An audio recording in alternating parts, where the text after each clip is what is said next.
Salut tout le monde, j'espère que vous allez bien. Donc aujourd'hui je vous reviens dans cette nouvelle vidéo pour vous faire un update lecture. Comme vous l'aurez remarqué, je ne suis pas devant mes bibliothèques, je me suis fait un petit peu mal au dos quand même. Et du coup, je préfère rester assise pour pas trop me forcer à tendre trop le dos. Donc j'espère que ça ne vous dérangera pas du tout. Et si vous préférez ce fond là, mettez-moi un petit pouce. Comme ça, je saurai que je dois rester sur mon canapé confortablement, façon cocooning. Donc, comme je vous disais, c'est un update lecture. Donc, le premier livre que je vais vous présenter, c'est Miss Peregrine et les enfants particuliers, le tome 1 de Ransom Riggs aux éditions Bayard.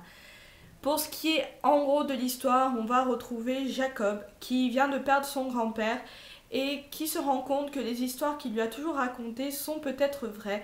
Et il va donc partir à l'aventure, on dira, pour essayer de comprendre.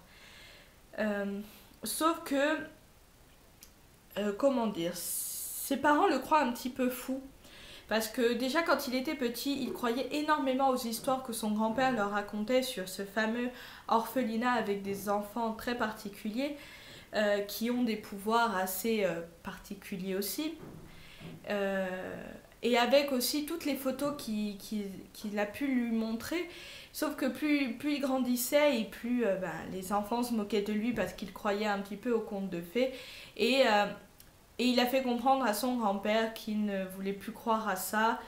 Et du coup, son grand-père était un petit peu triste. Et quand il disparaît, c'est pas qu'il s'en veut un peu, mais il va trouver des éléments qui vont lui faire comprendre que cela existe peut-être. Et il va se rendre sur l'île avec son père pour essayer de comprendre si c'était vrai ou si tout avait été inventé. Bien sûr, de là va partir toute l'histoire avec les enfants et Miss Peregrine. Donc je pense que l'histoire, je peux l'englober assez facilement comme ça. Donc je vais commencer et le premier élément que je peux vous dire, c'est l'objet livre. C'est vraiment un livre qui a été travaillé, que ce soit avec la mise en page, la couverture, les photos qu'il y a dedans, même la tranche est magnifique. Quand vous la mettez dans une bibliothèque, moi je trouve que c'est trop beau. Et surtout, les petits éléments que j'adore, c'est les débuts de chapitre, si je vais vous en trouver un. Voilà, donc ça, c'est les débuts de chapitre. Et sur toutes les pages, vous avez un genre de je sais plus comment on appelle ça, mais un très joli tracé. Une genre de frise pour les pages. Et bien sûr, vous avez toutes sortes de photos. Je vais essayer de pas trop vous dévoiler. Voilà, on va prendre la photo, on va prendre celle-là, ça ne spoil pas trop. Donc voilà, c'est des très jolies photos. Et du coup, moi, les photos, ça m'a beaucoup apporté, ça m'a permis de rentrer plus facilement dans l'histoire parce que du coup, quand il nous parlait, oui, j'ai vu telle photo avec tel personnage dessus, il vous la montrait et du coup, ça nous permet, enfin en tout cas pour moi, ça me permet de mémoriser peut-être un peu plus facilement les personnages qui sont quand même assez nombreux, vous vous en doutez, et en même temps de voir le côté un petit peu sombre du roman, parce que toutes les photos sont en noir et blanc, et du coup, ça fait ressortir un petit peu le côté mystérieux de tout cela, et pour ça, j'ai vraiment beaucoup apprécié. Pour le personnage de Jacob, je l'ai trouvé à la fois curieux, terre à terre, courageux, mais en même temps avec une imagination et une ouverture d'esprit qui laisse place en fait aux fantaisies, au mystère et tout ce qui entoure l'orphelinat quand il va comprendre que son grand-père ne ment pas vraiment. Et ça, j'ai beaucoup apprécié chez lui, sa manière de penser. Bon, au début, il est un peu arrogant parce qu'il se dit, ouais, c'est bon, mon grand-père m'a menti sur ça. Mais petit à petit, quand il comprend, on va le voir qu'il était vraiment attaché à son grand-père.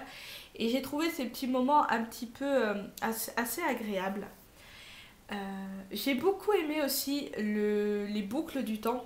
C'est pas vraiment un voyage dans le temps, mais c'est une boucle qui se répète inlassablement. Et ça, j'ai beaucoup aimé. Même si le fait que les enfants soient dedans qui ne vieillissent pas, mais qui savent qu'ils ont 120 ans ou je sais plus quel âge, ça j'ai trouvé quand même ça un petit peu glauque. Parce que, euh, en gros, ils ont un cerveau d'adulte dans un corps d'enfant. Et ça, j'ai trouvé ça un petit peu particulier, quoi. C'est un petit peu bizarre de dire ça, mais c'était vraiment bizarre. Euh, Ce que j'ai beaucoup aimé, c'est que l'histoire se déroule aussi très doucement. D'habitude, j'aime pas trop quand ça met trop de temps à se mettre en place parce qu'au bout d'un moment, ça me lasse. Mais alors là, pas du tout. L'auteur a réussi à me captiver, mais vraiment à me captiver et à m'emmener dans son monde. Parce que petit à petit, le mystère est levé. On découvre petit à petit tous les personnages. Et ils viennent pas tous d'un coup, genre pour dire hey, ça y est, c'est la fête, on va apprendre tous les noms. Non, non, c'est petit à petit, on commence à apprendre tous les personnages. Le mystère est levé goutte à goutte. Euh, bon, même si des fois, j'avoue que c'était un petit peu long pour ma part, mais très très rare. C'était très peu. Voilà, c'est vraiment peut-être sur 20 pages. J'ai commencé un petit peu à me dire, mais ça commence quand? Mais du moment que ça commence, en fait, le fait qu'elle y va tout doucement ne me donne pas vraiment envie de fermer le roman et de vouloir continuer à lire, continuer à savoir ce qui va se passer. Qu'est-ce qui va leur arriver, dans quelle aventure ils vont se fourrer encore, je dirais. Euh, et ça, j'ai vraiment beaucoup apprécié. Par contre, si vous vous attendez à un roman un petit peu historique sur les nazis, la déportation des juifs et tout, ça en parle un petit peu, mais c'est pas le thème principal. Je dois dire que je suis pas très fan des livres historiques. Maintenant, si on en parle un petit peu et que c'est quand même que ça rentre un petit peu dans l'histoire, ça ne me dérange pas du tout. Mais sinon, dans l'ensemble, j'ai beaucoup aimé. Ça m'a pas du tout, ça m'a pas du tout déplu parce qu'on n'en parle pas tant que ça. Et, euh, et voilà, franchement, voilà, j'ai beaucoup aimé.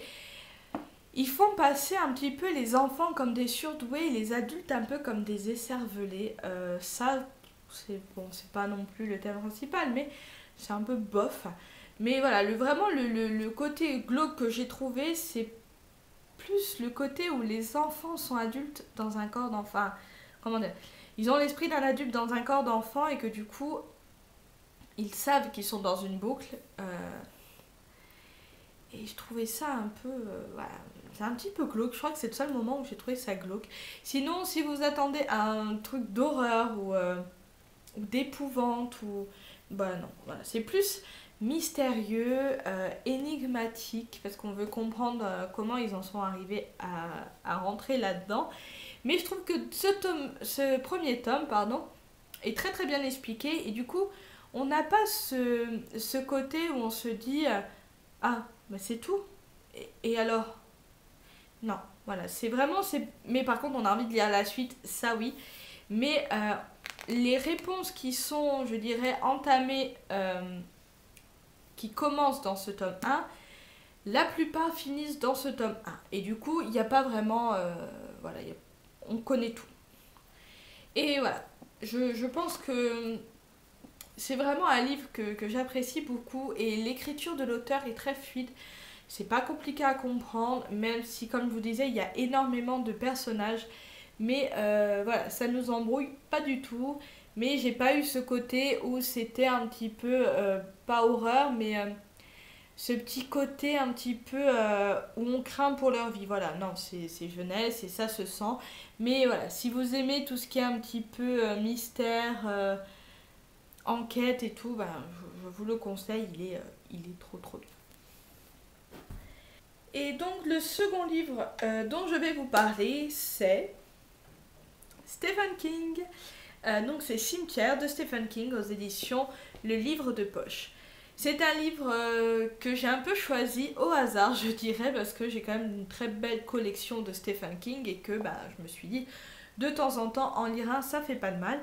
Celui-ci, on va suivre la famille Creed, je sais pas si ça se prononce comme ça, qui va venir, qui va venir habiter à Ludlow, je pense que ça se prononce comme ça, c'est une petite ville dans le Maine. Et ils vont faire la connaissance de la famille qui habite juste à côté, qui s'appelle les Crandall. Donc c'est deux petits vieux qui sont super sympas. Malheureusement, tout ne va pas être rose. Certains événements vont se produire qui va beaucoup faire réfléchir l'être humain quand quelqu'un de sa famille va venir à mourir. Les Crandall, enfin surtout Jude, va lui montrer qu'il existe un cimetière pas très loin de chez eux, qu'il ramène les animaux à la vie. Et comment s'appelle le monsieur, Louis Creed va faire l'expérience et donc son chat va revenir à la vie après s'être fait écraser lamentablement par un camion. Voilà, à partir de là, tout va se chambouler et donc c'est à partir de cet événement-là que l'horreur va commencer. J'ai beaucoup aimé cette histoire, même si je dois vous avouer que c'est quand même un petit peu long à commencer. Il faut quand même attendre plus de 150 pages pour que l'histoire commence à être intéressante. Mais comme d'habitude, l'écriture de Stephen King m'a beaucoup aidée et m'a fait apprécier cette lecture, même s'il ne se passait pas grand-chose. Ce que j'ai beaucoup aimé aussi, c'est que Stephen King a réussi à faire d'une histoire tout ce qu'il y a de plus banal.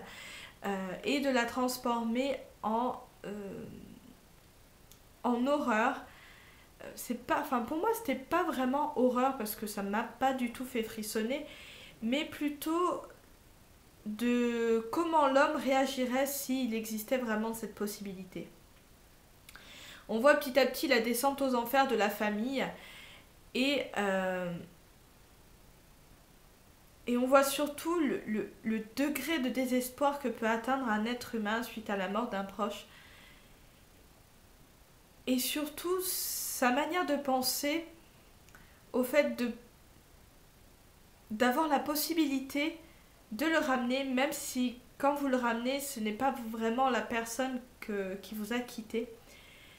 Est-ce que vous êtes vraiment, en fait, ça nous fait penser que est-ce qu'on est vraiment capable de ne penser qu'à soi, à sa tristesse, à sa douleur de perdre ce proche et de l'emmener dans un endroit où on n'est même pas sûr que ça soit lui qui revient, que c'est pas un démon ou je ne sais quoi.